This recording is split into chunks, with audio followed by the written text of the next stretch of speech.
Rehab Phase 1. We're going to start with weight bearing on one ankle with your eyes open and try to accrue about 60 seconds.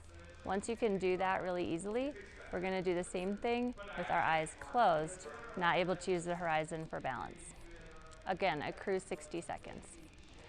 Also, if your ankle is badly sprained, we're going to start with range of motion. We also have an ankle CARS video you can check out, but you want to do plantar flexion, dorsiflexion, eversion, and inversion, just to your pain tolerance, nice and slow. The third thing, ankle rehab phase 1, we're going to do seated calf raises.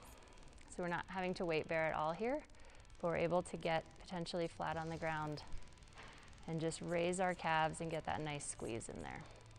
Just repeat and work through these exercises until you've accrued that full 60 minutes with your eyes closed.